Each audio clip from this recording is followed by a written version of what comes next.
Hi, my name is Walker Daniel, and today I'll be presenting my Physics 3 lab, uh, black holes.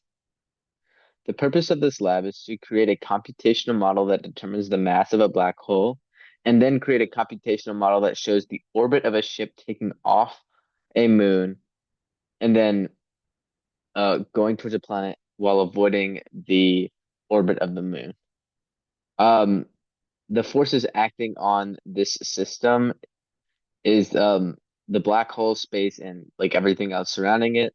And that's for the first one. And the other one is the gravitational pull of the planet, the moon, and the star. Um, and a little teaser, the results. Um, the black hole's mass was roughly 1.06 e to the 34 kilograms, and the speed to not get hit by the moon was 90,000 in the x direction and 71,331.2 in the y direction. Some key concepts for this lab.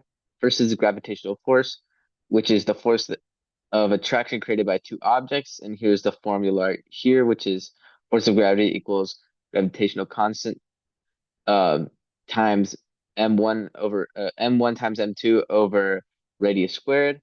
Then another key concept is Newton's second law, which states that the object's acceleration is proportional to the net force and is inversely proportional to the mass. And then finally, F net equals F net perpendicular plus F net parallel. So part one, here's my first code, which is determining the mass of the black hole. As you can see here are our constants, and then here is where the math happens right here. And then of course, um, some more math over here. Or no, not math. This is what I use to create the arrows as seen here, which determine the forces that are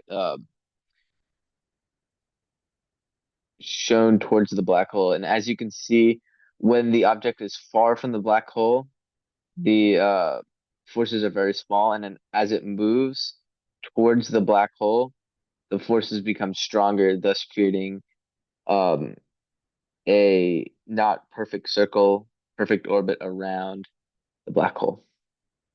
Here is the second code determining um, the orbit. And as you can see, here are our constants for the equation. And then here, right below is the math that happens. And as you can see, we're just um, yeah, multiplying and dividing um, forces that are created by the moon and the magnet in the positive and negative direction or position and magnitude. And then, of course, here are my final speeds that was calculated. And then this is what the orbit looked like. The image is a little cropped, but it was a straight line outwards. Here is the planet, and here was the orbit of the moon, which is the blue. Some possible errors within my code. Of course, there could be problems in the code, some rounding issues, and then there could be miscalculations when I was calculating the initial velocity. Um, yeah, and here are some future questions. How do the parallel and perpendicular components differ from the rate of change in momentum? And they are mechanically the same, but F net for F net you need all forces acting on the object, while for change in momentum you only need the system's change in velocity.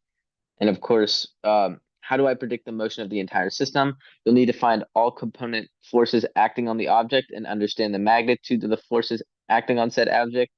This way you can determine what has more impact than the other. And then, of course, this will change depending on your systems. And that is it. Thank you so much.